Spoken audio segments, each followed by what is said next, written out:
Technology and the rise and fall of great powers. Jeff Ding, professor at GW and the creator of the China AI Substack, argues that harnessing general purpose technologies are what great nations need to lead. We're going to discuss the historical underpinnings of that argument and apply it to AI today and draw out lessons for policymakers of the research that Jeff has done spanning over 3 centuries of technologically driven great power transitions. Co-hosting with me today is Teddy Collins, formerly of DeepMind and the Office of Science and Technology Policy. Welcome to China Talk, you two. So Jeff, why is long-term productivity growth ultimately all that matters for great powers? Technology is going to affect a range of different things we care about in terms of great power competition. It's going to affect the military realm. It's going to affect how nations perceive other nations in terms of their prestige, their soft power. But for me, I'm most focused on economic power. It's the most fungible aspect of power. By that, I mean, like, you can transform and convert economic strength into military strength. A country that sustains its development becomes more reputable and gains soft power because of its development model. You can see that with China and sort of the Chinese model of development. And so I think economic power is the most fungible, the most transferable form of currency in terms of measuring power. And then also historically, we've seen the rise and fall of great powers occur through a pretty regular pattern. One country sustains productivity growth and economic growth at higher levels than its rivals, becomes the preeminent economic power, and then converts that into geopolitical and military strength. So let's stay on that concept of fungibility. You know, a lot of people, I think there's a key difference in thinking about, you know, a 2-year horizon or 5-year horizon and like a 20 or 30-year horizon. So why, when we're looking at that time scale, is, you know, productivity growth really what counts? Yeah, I think in the long run, productivity growth is what sustains economic growth. So if you just take China as a specific example here, China's economic growth to date has been driven by a range of factors, but most notably demographic advantages. So a very large young workforce that is willing to work for low wages. And 2, urbanization. The transition from a rural agriculture-based economy to a more urbanized industrial economy brings a lot of just good opportunities for growth. But those 2 advantages are fading as China tries to escape the middle income trap and become an advanced high-income economy. And we know from a range of empirical literature, economists, developmental scholars have found that the way to escape that middle income trap to sustain economic growth in the long run is through productivity growth and adopting new technologies. All right. So great powers are great powers because they are powerful. And their power, you argue, Jeff, derives pretty fundamentally from the fact that they are very rich, if not generally the richest countries on the planet. What, over the long term, drives national economic growth? Great powers, it is a fuzzy concept. I would say a great power is a country that both has a large economy and an advanced economy. And those 2 pieces working together are really important. It's not enough to just have a very populous country with a large economy if that economy is not efficient, because that's what sustains growth in the long run. And so we've seen historically changes in great powers.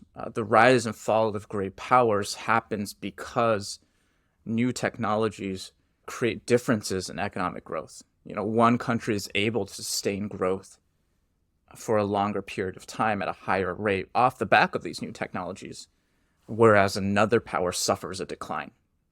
You know, when most people think about economic policies, right? Like, generally the time frame that sort of average citizens, policymakers are thinking about is like, 1 to 3, maybe 5 years.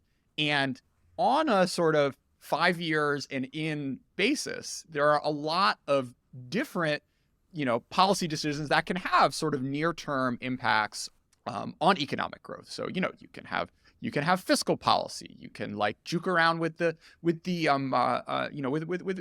monetary policy. But if you zoom out over, 10, 20, 30, 40 years, the changes on the edge, it seems to me, that you can make with fiscal and monetary policy end up kind of balancing out. And ultimately, what remains is how you sort of absorb and adopt to new technologies.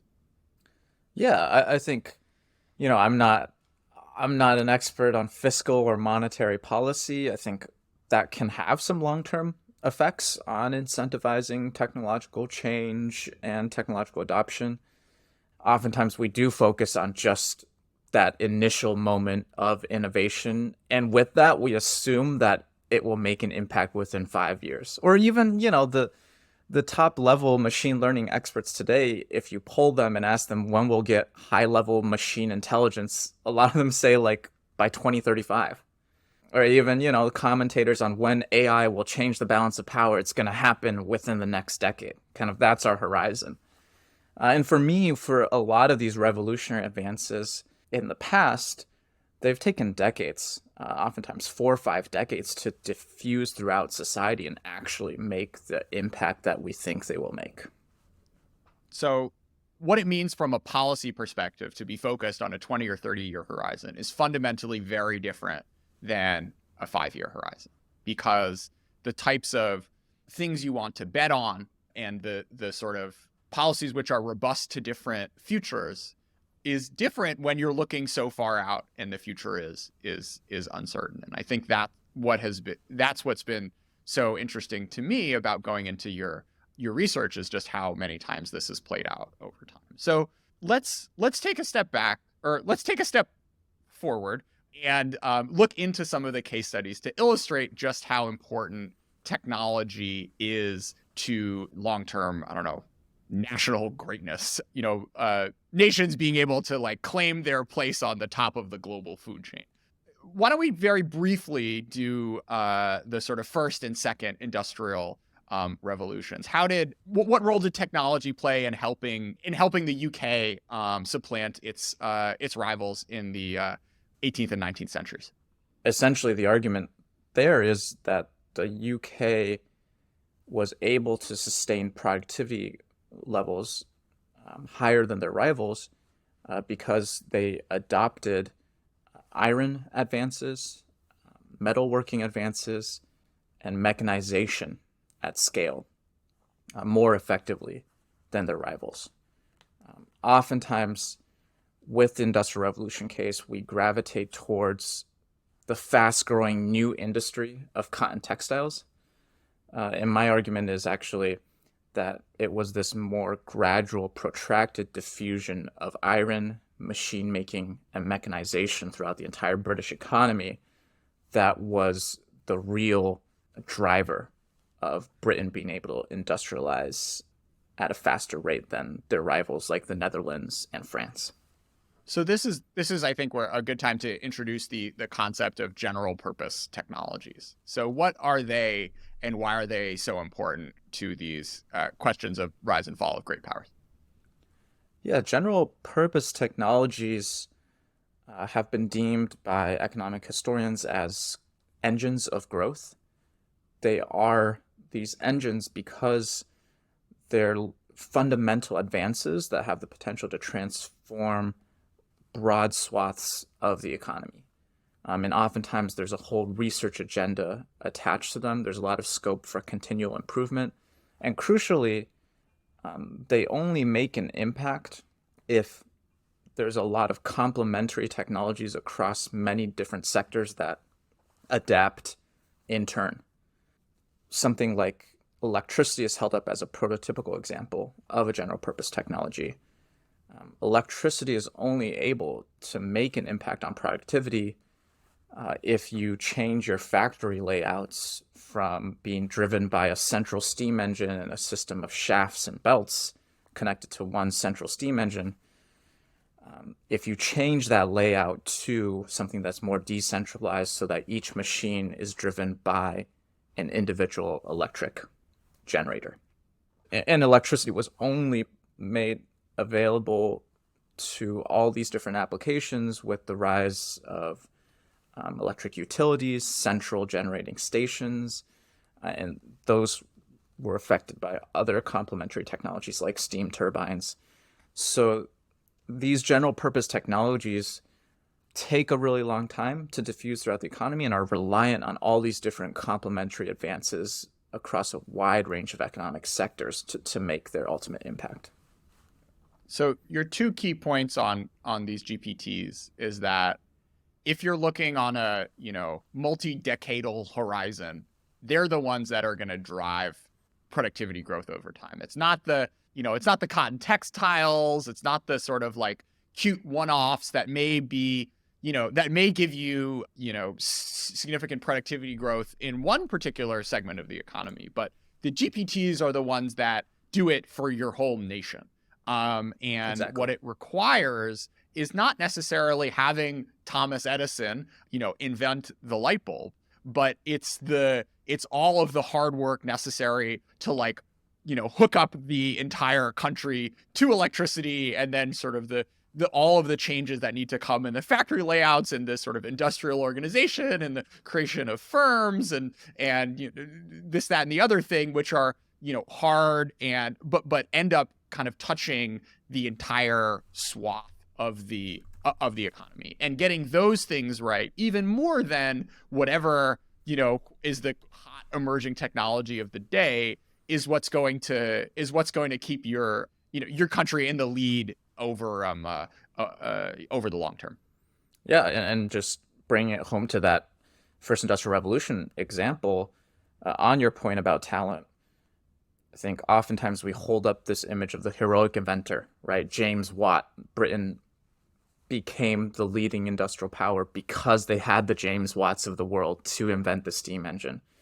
But actually, when economic historians have dug deeper into Britain's source of advantage, they've underscored Britain's sort of average level of technical literacy.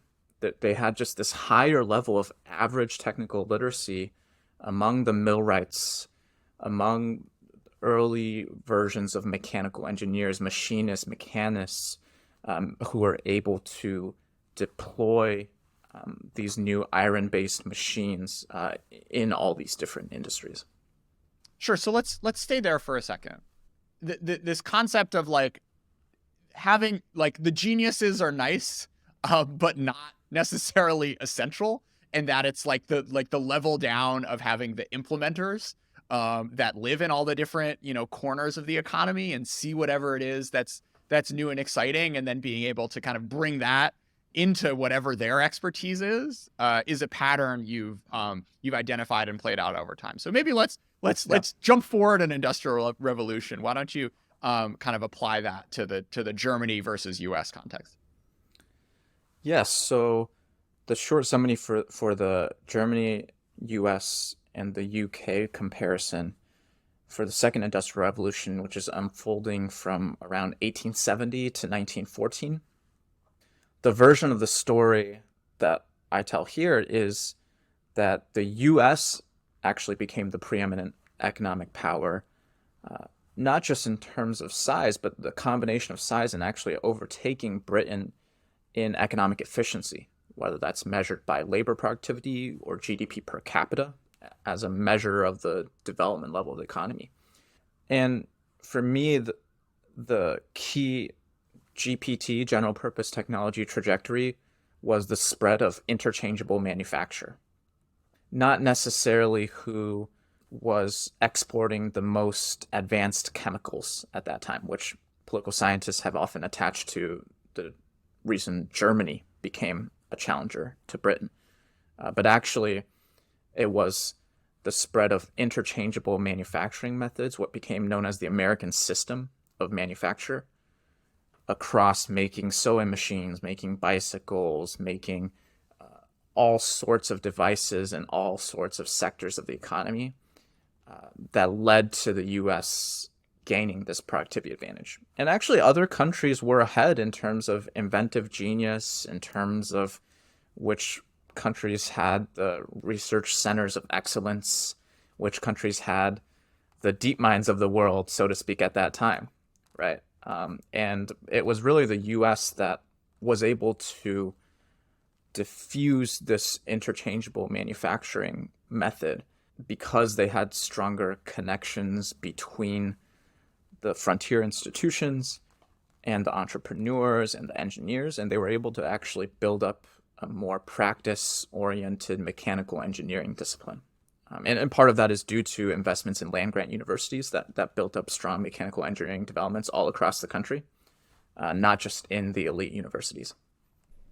Jeff, I'm curious as to whether you think that it seems as though in the examples that you've given, there are at least two different categories of this sort of diffusion potential or diffusion capability, one of which is the broad basic literacy or tacit knowledge that exists throughout a population, as opposed to a handful of spiky inventors or entrepreneurs.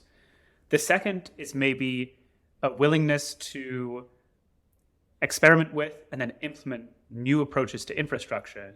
So the factory design stuff and the dynamo in the computer and all of these analyses that said, as you said, you have to redesign workflows, physical buildings, settings. That's a big capital expense.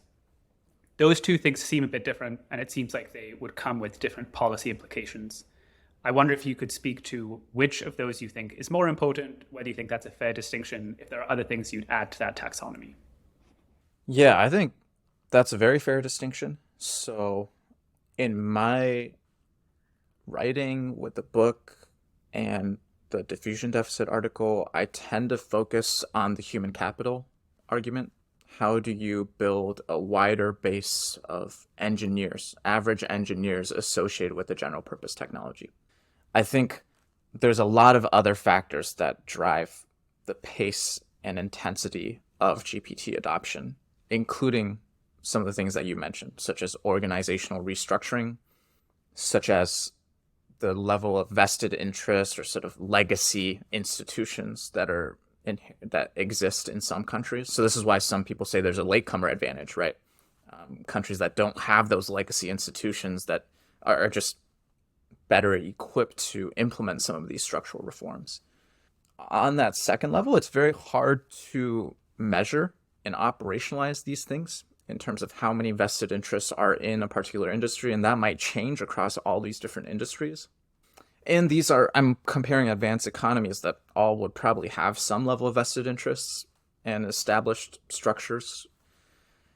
So for me, my preference is to look at things that cut across all different industries, like the average level of engineering talent associated with the general purpose technology, or the degree to which your universities are linked and communicating effectively with industry entrepreneurs, and the strength of those communication linkages, dissemination mechanisms for transferring ideas about technology. I mean, I feel like there's also some softer stuff that's in here, because there's something so like societally disorienting about these general purpose technologies that your kind of whole system and like ethos needs to be ready for that. Since we're on the second industrial revolution, I want to read you a quote from Elting Morrison's Men, Machines, in Modern Times, which kind of gives you a flavor of what it was like for folks who made iron to transition into making steel. So it kind of talked about how in 1857, everything was there to transition from iron to steel, but there were all of these sort of cultural, societal, economic reasons not to take that leap. And so he says, in sort of explaining the hesitance and the multi-decade lag that it took to adopt this new technology, Elting writes, would it not, by replacement of an old reagent, iron, with a new element of steel, replace also the customs, habits, procedures, and hierarchical arrangements upon which the security of life of the iron train depended? The converter, or the sort of Bessemer steel converter in this context, looks less like a tool of commerce and more like some catapult leveled against a walled town. And I think sort of people, organizations, institutions, and nations ultimately, when they are staring at that walled town, when they're looking at that catapult, respond to it in very different ways. Yeah, exactly. This is an example of transforming just one industry, right, to adopt a new innovation, steel making. Now multiply that for a general purpose technology to any industry that a GPT would affect, and it gets even more complicated and magnified in terms of the structural changes needed to adopt GPTs and the softer stuff, like you mentioned, culture, status, people wanting to protect the skills that they've already developed. All of these things come into play. Let's sort of get up to the present briefly. The Cold War is a really great case for your argument. The Soviet Union had these awesome research scientists, and in a number of fields was able to do stuff in the lab, which was at or even exceeding at sometimes what America could pull off. But basically, once you started to have this sort of technological grounds shift under the Soviet Union, when you move past sort of like steel-driven development and you get into sort of electronics in the 60s, 70s, and 80s, the Soviet system wasn't able to adapt and diffuse the technologies nearly as effectively as the U.S. was, such that you want to tell the story, Jeff, of this CIA report from 1969, basically saying like America's got this in the bag? Yeah, I think this case is supporting my argument in this diffusion deficit paper, which is when we assess countries' scientific and technological capabilities, we overweight innovation capacity. And these are our typical indicators. Who's spending the most on R&D? Who has the top scientists publishing the most, getting the most cited patents out there in different fields? These are the things that we gravitate towards. And we discount diffusion capacity. Once that groundbreaking paper has been published, are those ideas being commercialized and spread across all these different industries? After the advances come out of DeepMind, are those then spreading from these frontier firms to the small and medium firms that are driving most of the productivity growth in the entire economy? And in the Soviet Union's case, they performed so well on all these traditional measures of innovation capacity in terms of who had the most PhDs in STEM fields, who was spending the most on R&D. But like that 1969 CIA report that I cite, their assessment was that the Soviet Union lacked these sort of like fast-acting biological processes of diffusion. The sort of the planned economy nature of the Soviet Union limited the ability for these new advances to permeate and spread throughout the entire economy. So yes, the Soviet Union was doing well in sort of like mission-oriented breakthroughs like Sputnik, but it was not an economy equipped to computerize at scale, for instance. And that led to stagnant productivity growth and ultimately the collapse of the Soviet Union. A fun theme in your research is just like Americans freaking out about losing. In the 1950s, everyone was like, "Oh my God, the Soviets have more PhDs than we do. Like this is all going to be terrible." And then, in the 1980s, I mean, us three are all too young for this, but it was real, the concern that Japan was going to overtake the U.S. David Halberstam, author of The Best and Brightest and Breaks of the and of course an eternal NBA legend for Breaks of the Game, wrote in 1983 that Japan's industrial ascent was America's most difficult challenge for the rest of the century, and quote, a more intense competition than the previous political military competition with the Soviet Union. This was like deep consensus within the sort of American body politic that America was losing the technological future and like long-term productivity race to Japan. So what didn't Japan get right, even though it seemed to suffer from like the type of planned economy socialism that the Soviet Union did, or maybe that was a part of their problem. Anyways, Jeff, talk to me about the 80s. Just to underscore your point, this was a very real threat in the eyes of the US at the time. Henry Kissinger writes an op-ed in the Washington Post saying that because of Japan's economic strength and rise in high-tech sectors, that they would eventually convert it into military power and become a military threat to the US. A poll around this time, like late 1980s, a New York Times poll of the American public finds that more Americans thought Japan was a greater threat than the Soviet Union to US national security. So, we've been talking a lot about Cold War parallels and analogies for US-China AI competition. And for me, actually, the trend that I see so clearly in terms of all these historical examples is the US overhyping other countries' scientific and technological capabilities. And I think one reason we do that is because we don't pay as much attention to diffusion capacity. This is a case in the book manuscript about why Japan was not able to overtake the US. It got to about 90% of US productivity levels in terms of total factor productivity, but then it stalled in the 1990s. That's due to a number of reasons. Fiscal, monetary policy, stuff that we mentioned, that's all relevant here. For my purposes, what I highlight is Japan gained a lot of market share in a lot of these new fast-growing industries like consumer electronics and key semiconductor components, but it fell behind the US in terms of adopting computers at scale and overall computerization rates. For me, I highlight deficiencies in Japan's ability to train a large number of software engineers. They built a lot of centers of excellence at certain universities, but they weren't able to build a wider pool of institutions to train software engineers and fill in those talent gaps that held back the diffusion of computers throughout the entire economy.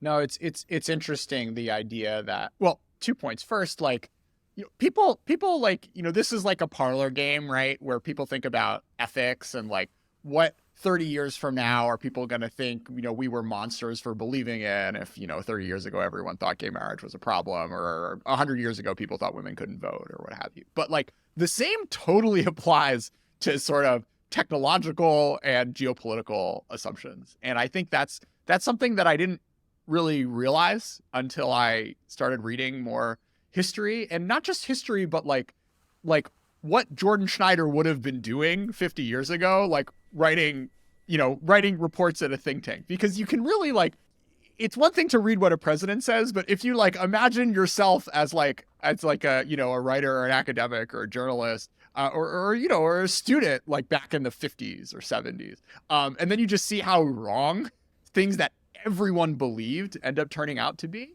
There's some profound amount of humility that gets inculcated in you when you then sit down and think about 2023 and what it is that everyone agrees with, which is probably worth some deeper interrogation and understanding that again, on a decadal horizon, things can end up turning out pretty radically from whatever the consensus is. Yeah, I think our takes are all shaped by who we're talking to, the institutions we belong to, the ideas that are circling around the rooms that we're in, the narratives of our times, and myself included. But I think looking at historical examples forces you to get out of that a little bit and sort of get yourself out of your little mini echo chamber and sort of understand that maybe we're very wrong about the assumptions that we have in my social group, in all the people that I'm reading and listening to. And yeah, like you said, I think it's a very important dose of humility. Yeah. It's not just social group though. It's literally my age could be wrong. Sure. It's everyone could be wrong. Anyways, Teddy. Yeah. Building on that in this sort of overrated, underrated framing. First, as a note, Jeff, it was very interesting for me reading the diffusion paper because I've seen now 100 times over numbers that are almost identical to the ones that worry people about USSR, US PhD graduations. But I've seen the equivalent for people freaking out now about comparisons to China graduating more STEM talent. And I'd never seen these USSR numbers, which maybe just speaks more to my historical illiteracy. But it's fascinating to me to see that and to think now, is this something that perhaps we overestimate as a risk? Point to this cadre of American computer scientists, as well as, something that America also figured out how to do in the sort of late 19th century context of like training just engineers who knew how to like build machines with their hands. It feels like there's also something more amorphous at work. And people talk about like national spirit or whatever. Because also sort of in American literature in the 70s and 80s, you had this argument that America had lost its sort of engineering prowess, interests, like desire to like make and build stuff. So maybe sort of when thinking about the example of the 80s and 90s, like what were the sort of ingredient, like national sort of policy, as well as like, I don't know, traits that allowed the sort of diffusion of the information age to happen with such dramatic success in the US? Yeah, I think one important factor behind all of this is just an access to a wider pool of software engineering talent, because the US was tapping into so many immigrants who wanted to come to the US and study these areas and work in these areas, whereas Japan was relatively closed off in terms of not just bringing in foreign talent, but even sending students out to other universities. So that's one element in terms of a broader pool of computer scientists and software engineers.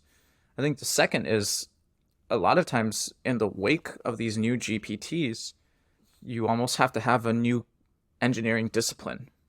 So mechanical engineering in response to mechanization, electrical engineering in response to electrification, computer science in response to the computer. And US universities, the US system was more decentralized, and they had the flexibility to adapt and sort of build this new curriculum for training software engineers at scale. Whereas Japan's systems was more rigid and centralized. All right, let's come to AI. So I think we've made the case enough on China Talk that AI has the potential to be this next GPD and something that can drive, real productivity growth over a multi-decade horizon. Let's maybe start with this kind of engineering question. I don't know, Teddy, can you like imagine the 10 different types of diffusion disciplines that nations should think about investing in with this sort of electrical engineering, computer engineering parallel? Well, yeah, maybe I'd frame a question for Jeff. And I'm curious, if you were made the czar of all AI-related policy in the United States, are there specific things in either of those categories that you would push? I can imagine that what you have said might imply different distributions of resources across like high-end PhD programs versus like graduate, like master's and undergraduate education or something like that. And then I'm also curious, in the second category, is there anything that seems to you to be a candidate for the equivalent of factory redesign for AI? What will it take for AI to show up in the productivity statistics? And what would a country that ends up reaping a lot of those benefits be doing in order to realize those gains?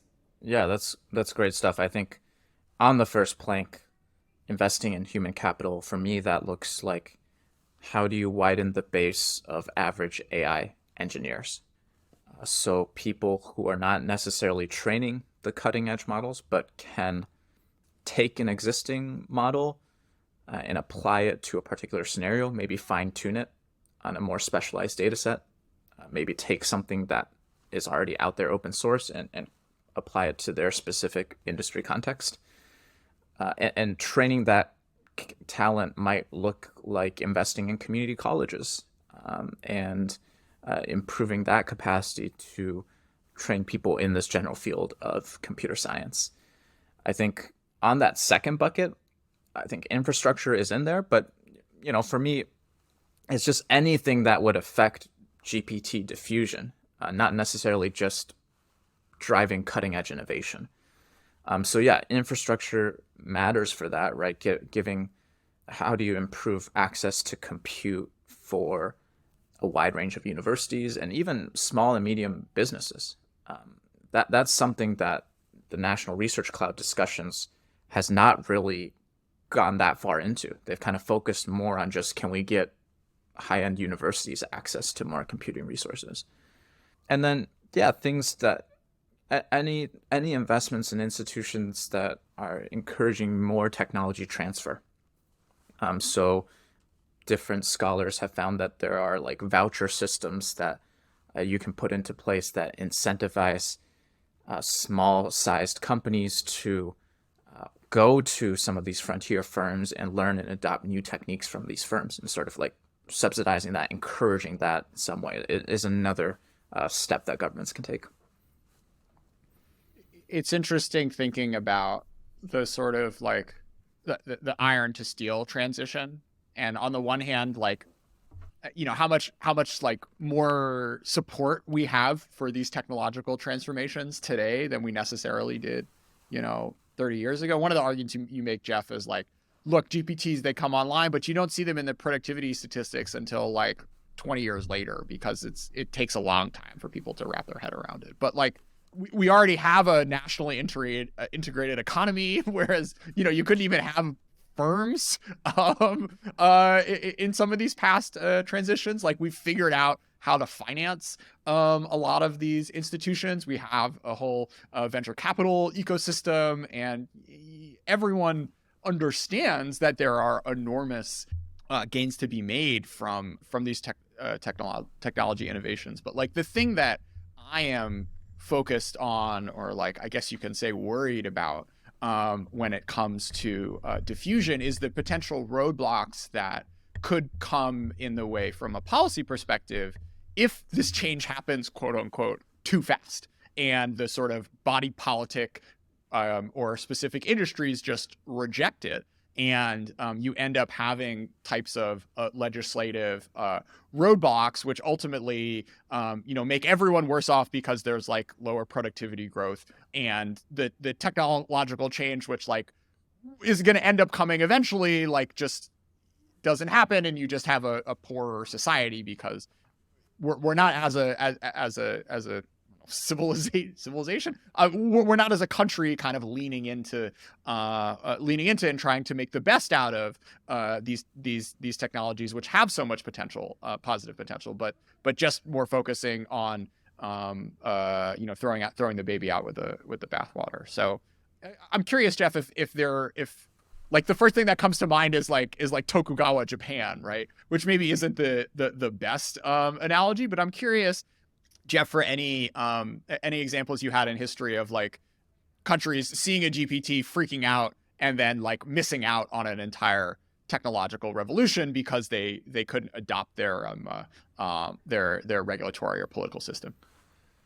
Yeah, I think this is very relevant for AI, just because there are so many risks associated with AI systems, from misinformation to accidents, on a kind of a narrower technical dimension, things like misspecified reward functions that result in all these out of control behaviors. And when you were talking about that, I was thinking, there's a case to be made that smart, pragmatic regulation can enable sort of a more sustainable development and diffusion of these GPTs. I don't know, the thing that comes to mind for me is nuclear energy. Key accidents and safety issues with nuclear energy systems derailing their adoption at scale. Related to that, I was actually thinking, Jordan, when you raised the prompt, what would the equivalent versions of us be doing in previous eras, and what would we get wrong? I could absolutely see a version of myself 50 years ago thinking that nothing mattered other than nuclear. There is something that is sort of, it unlocks the power of the atom. There's something very poetic about that. It has the promise to potentially power all of human civilization, and I could absolutely see myself drinking the nuclear Kool-Aid. And then for a host of reasons, some technical, some regulatory, that has not played out anywhere near the level that I think the biggest enthusiasts expected. And so, yeah, I think that's a very apt parallel, Jeff. I have another question going back to this idea of sort of diffusion and the types of human capital investment that a diffusion focus would require as opposed to an innovation focus. I can imagine someone saying that for fundamental reasons, software is different because it spreads much more easily. The marginal cost is basically zero. We've already seen that realized in the sense that we have a small number of platforms that are responsible for a huge proportion of software use. And you could see the case being made that in this situation, you only need a small number of people at a small number of companies who understand this technology at the cutting edge in order to implement something that quickly diffuses to almost everyone using an iPhone, the Google suite, the Microsoft suite, etc. And thus the sort of broad-based tacit knowledge is less important. And I can imagine counter-arguments to this, but I'm curious what your take would be. Yeah, and I think this speaks to some of the points Jordan was bringing up about our technology is just diffusing faster today. So maybe my predictions about GPTs taking so long, multiple decades to make their impact, maybe those are a little bit outdated in a software-based world. I think one way to measure this is whenever you date a GPT emerging, like maybe it reaches 1% adoption in an early adopting sector. So the first sector that, let's say all the big internet companies were the first to adopt AI with adjusting their search recommendation algorithms. That's the starting date. And then when does it reach 50% adoption as the median across all possible adopting industries? And that's the time frame for the specific diffusion capacity and sort of diffusion timeline that I'm talking about. People have tried to measure that for electricity and information communications technologies. I think this is Nicholas Crafts has done some of this work. Other people who study GPTs have done this work as well. I think they found there has been a slight decrease in time for that, but it's still on the order of multiple decades. And even if you look at we've had breakthroughs in AI now for almost a decade with advance of deep learning. Almost over a decade ago, Census Bureau in 2018 does a module where they ask companies across all these different sectors, to what extent have you tested and actually trialed machine learning systems? And the percent adoption rate was still below 3%. There's different takes on this. I think some people, rightly so, adopt an inside view. They know a lot more about AI than me. They're tracking everything that's happening on a daily basis in AI. It's also exciting. So they're like, this thing's going to diffuse fast. Let's be ready for it. We should be thinking on the timescale of within this decade. Then I think there's also value for considering what the external view says from all these past examples, from the historical lessons. And I'm not saying one is dogmatically right, but we should have a mix. I think the balance is tilted too much towards the inside view right now. And we should have a better balance in terms of incorporating some of these historical insights. So I have a buddy podcast for you. The show after this is going to be this guy who runs the AI and business podcast, and he's been doing it for 10 years. And it's basically it's all about the implementation challenges of okay, what does it actually mean to reform your business or whatever. And it was really fun because he was the past 10 years have been such a letdown, but this new stuff is so much better that all of my cynicism has been wiped away by the past 6 months of seeing these models diffuse. So anyways, everyone tune in 4 days to listen to Dan's take on what implementation actually looks like on the ground level. I want to sort of bring this stuff all back to the U.S. and China. Let's come back and dive deeper into the idea, Jeff, that China actually is likely going to have some real challenges when it comes to getting diffusion right on this technology. Even if they ultimately end up being able to develop equally or roughly equally powerful base algorithms like China GPT-4. Yeah. So there's just a gap in terms of how do we measure diffusion capacity for different countries. I just went over that metric of the 1% to 50% median. That's hard work to actually do. It's much easier to just cite anecdotal stuff or pull a number about R&D and make broad claims. The exercise that I did in the diffusion deficit paper is kind of look at all these different global indexes on science and technology indicators And there's hundreds of different science and technology indicators, and I tried to sort ones that trended more towards innovation capacity. So your top 3 firms in terms of R&D investments, and kind of how much are they spending on R&D, or what's the ranking of your top 3 universities in scientific research. Those are more closely tied to innovation capacity. Whereas things like how fast and to what extent have information communications technologies diffused throughout your economy? What is the adoption rate of cloud computing in your country? How strong are the linkages between your universities and companies in terms of spreading new ideas and collaborating? And sort of those more into diffusion capacity. And based off of that exercise, I found that China's diffusion capacity lags far behind its innovation capacity. And on all those indicators that are more tied to diffusion capacity, if you average them, China's global ranking is almost 30 places, maybe more than 35 places lower than its innovation capacity ranking. When thinking about this idea of like, quote unquote, like systems competition, oftentimes I get frustrated by American policymaking that it is so diffuse, and that you need to make all the different representatives happy and throw everyone a bone.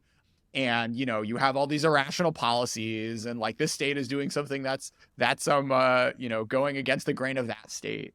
But there is something that is like very powerful, yes, I think, about the way America is set up, and that just because of the mess that our political system is, it ends up not concentrating its bets too tightly. Yes. And, we are very, it is awesome that, we have an OpenAI and a DeepMind and, all the best universities and whatever. But I think there's something that, that's really speaks to what it is about what makes America special and weird, is like that is almost like downstream of all of the weirdness that is baked into a lot of the American system, and the fact that it's not a centrally planned thing.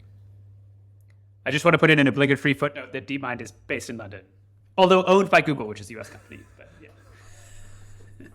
But yeah, I think that's spot on. Not just that DeepMind is a British company, but this idea that decentralization is very strongly tied to high levels of diffusion capacity, and that's been borne out by a lot of different econometric research, empirical work. And so, for me, I think there are things the U.S. can be doing, and we've talked about that, but I've testified twice in front of the U.S.-China Economic and Security Review Commission. Usually you give out 3 specific policy recommendations. My first one, both of those times I testified, was the status quo is a defensible option.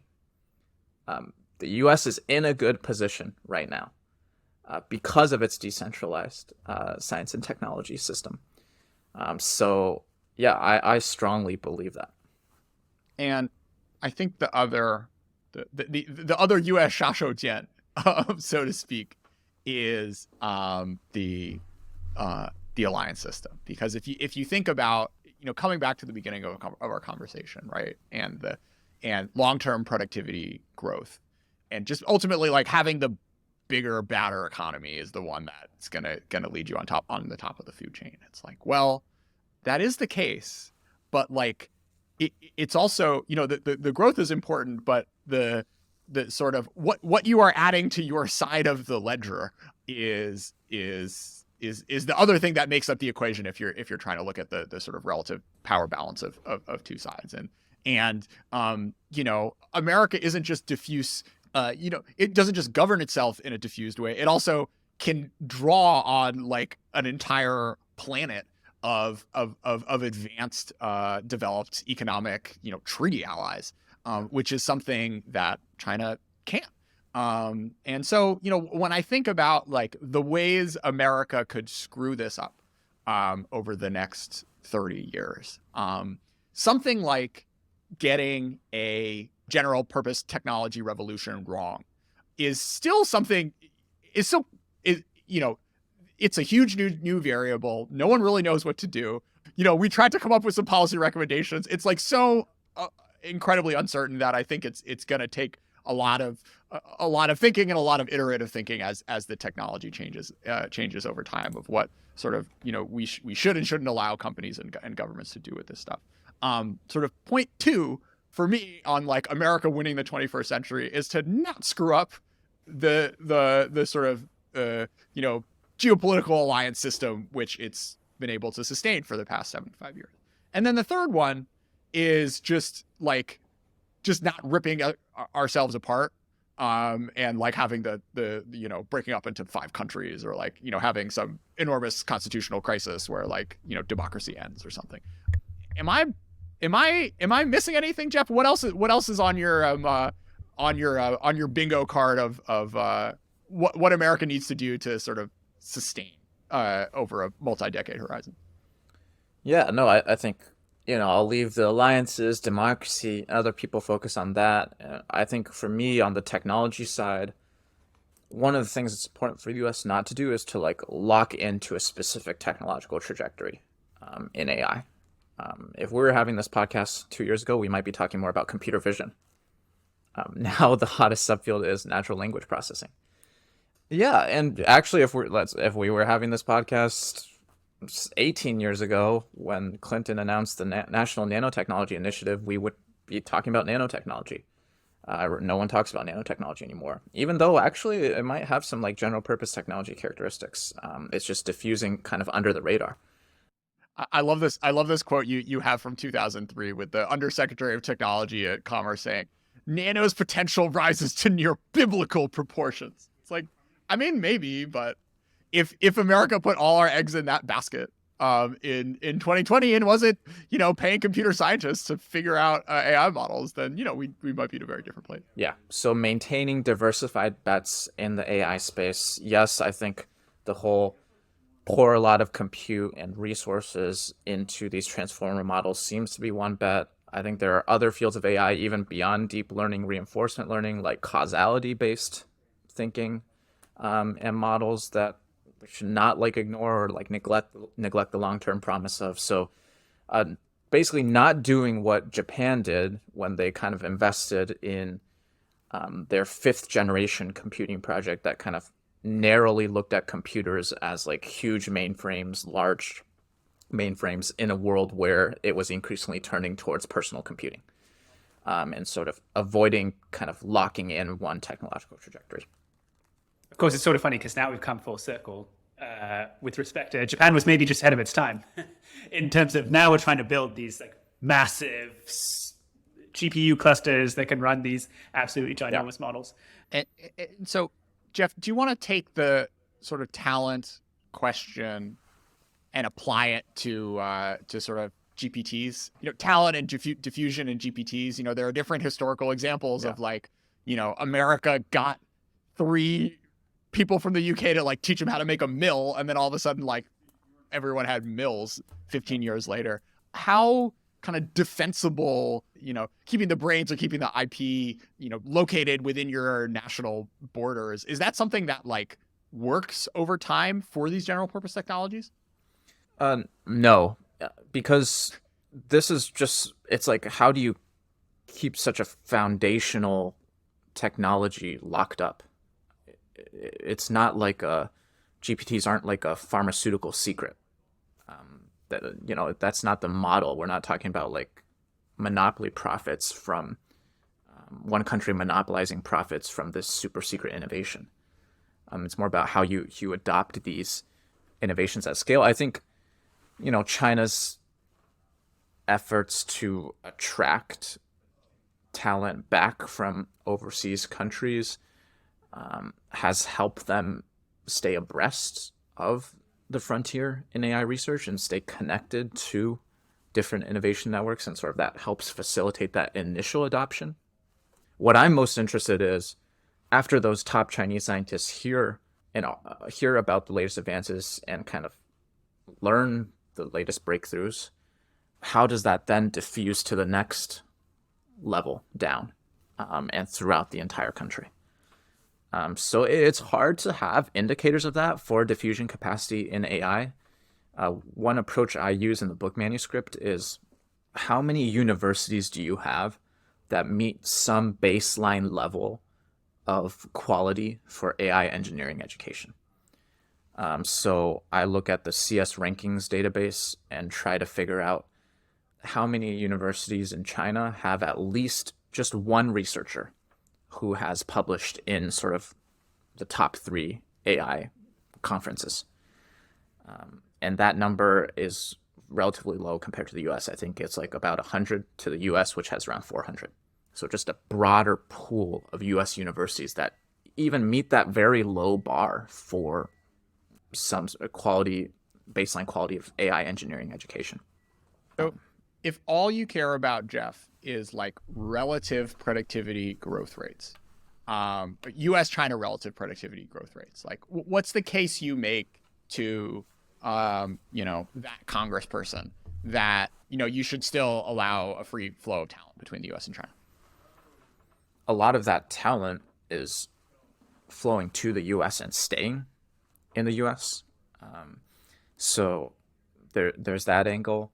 I think for me, the flow of talent back to China obviously is helping China's diffusion capacity, but I think relatively speaking, it's arguable that it's helping the US more. And I think this is not the only thing that matters, right? My argument about diffusion capacity and productivity differentials, there's a lot of other reasons why we'd want to keep those flows open, just because there are a lot of advantages to having an open economy, to not discriminating on the basis of like geographic origin, nationality when it comes to shaping immigration policy. So I would say those things matter more than kind of that specific policy's effect on relative diffusion capacity levels. So, Jeff, we were pretty close to present at the creation for Substack. I think it was like basically me, you, and Bill Bishop for a while as the only people like regularly writing in English on Substack about China. You just reached your 5th year anniversary of writing what's a truly fantastic weekly roundup of a translation, as well as your sort of like favorite papers and like occasional hot takes. I'm curious, what the discipline of reading all of this Chinese language contemporary stuff about AI kind of gave you as a researcher trying to think more broadly and conceptually about technology and the rise and fall of nations. Yeah, it's fun to look back because I think I actually was on a podcast with you in the early stages of starting up the China AI newsletter as well. So it's fun to look back 5 years later. I think we have a few more wrinkles and maybe are more jaded and cynical than we even were back then. But in terms of the value of it, the discipline of it is going back to our conversation about why looking at history kind of forces us out of the echo chamber or sort of our pre-existing biases and dispositions. I think just reading what Chinese people are thinking about in terms of AI forces me to like get out of the DC bubble, the academic bubble that I'm in terms of how I think about AI and US-China competition. Just reading a completely different set of ideas from people living in a completely different context, whether that's bloggers, government white papers, or anything of that nature. And actually the diffusion deficit paper we've talked about in detail here, that's very much inspired by China AI translations about companies that are trying to implement computer vision to improve machine quality inspection on production lines for making cutting tools and knives, right? That's like one of the favorite translations that I've done. And it speaks to these companies, these people are not like the ones that make the news, like the Sense Times, the most valuable AI startups of the world, but just how China is trying to implement AI at a more granular level. So very much what I've talked with you all here today has been inspired by and builds on those weekly translations. I think it's a very interesting distinction, and it's also a result that I think a lot of people would find surprising, because there is this cliche about which I think you, among many other people have like worked assiduously to combat, because I think it is incorrect. It's a cliche that like China can copy and it can scale and it can commercialize, but it cannot innovate. And it's very interesting to see that when you actually dig down into the weeds, the diffusion capability is worse than the innovation capability, and that the US's lead on diffusion is greater. I think a lot of people would find that result surprising.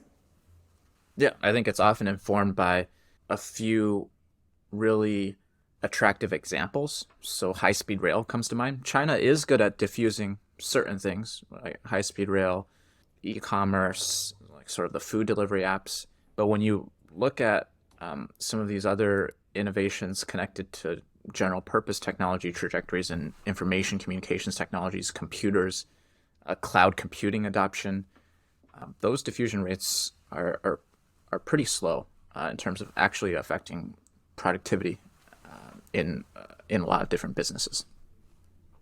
You know, there are like pluses and minuses from a strictly America maximizing its national productivity growth over time perspective, from thinking that China is gonna take over the world versus having a slightly more realistic understanding of the of the country's strengths and weaknesses when it comes to their own sort of productivity and technological projections. I mean, I think we've talked, and this is a theme I think I've been exploring in China Talk for a while. Of, on the one side, you've got all this like McCarthyism, Cold War stuff of overshooting the gap, but also China, the Chips and Science Act, which is the kind of most aggressive thing that America's done in 20 years to try to pull some levers around manufacturing and investing in science and technology. Maybe not exactly what you would have done from a sort of diffusion focused perspective, but still that doesn't happen unless you have politicians really worried about China's rise as a technological power.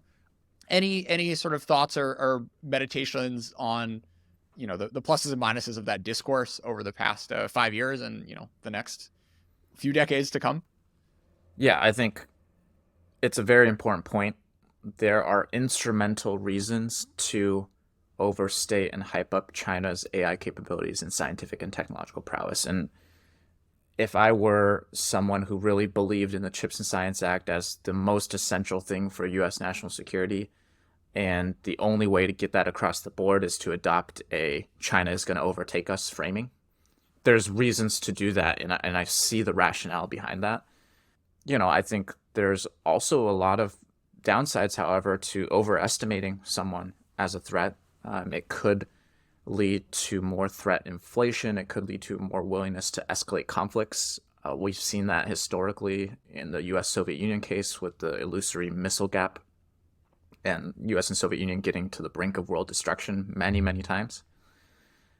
So I think there are downsides, and also, as an academic, we're all biased and subjective, but there is the truth matters too, right? There is something about defending the truth, and ultimately maybe, having a true and more accurate depiction of the scenario is ultimately a good thing. I can't really tell you all the different mechanisms behind it, but I do think it matters.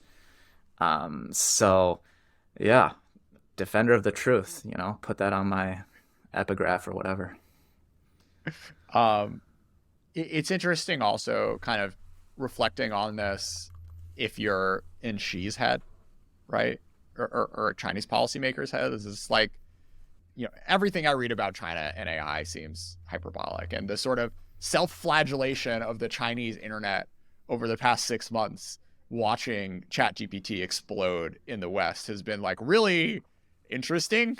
All of a sudden everyone, they went from like the sort of discourse went from like, yeah, we're gonna be awesome and amazing, to like we're so pathetic as a country, like we need to get our act together, and like this is a long struggle we're in for, or whatever. I can paint like a really positive upside of the dose of realism being injected into the Chinese discourse doing for Chinese policymaking if if Beijing ultimately understands that, like, they are going to be on the back foot technologically for a number of years to come, and that sort of like getting into a sort of more competitive dynamic with the US is just like the odds of you coming out ahead on that it is probably way worse than the sort of expectation that you have baked in currently. I don't know. Any thoughts or reflections there, Teddy or Jeff? I mean, from the U.S. side of things, this is something I've been thinking about lately a lot. Is I think we have shifted so far into the U.S. national security interests is we need to beat China in all these different forms of competition, and the biggest risk is if China overtakes us on something, whether it's military, economic, soft power. I think and I'm not sure where I stand on this, but why are we not considering the biggest national security risk for the U.S. is a weak China, and a China that can't sustain its growth? For the longest time, that was U.S. State Department policy, is a strong China is good for peace. So yeah, all this self-flagellation that's been coming out in terms of China's AI sector has been overhyped. I think it speaks to, could China also suffer a stagnation economically?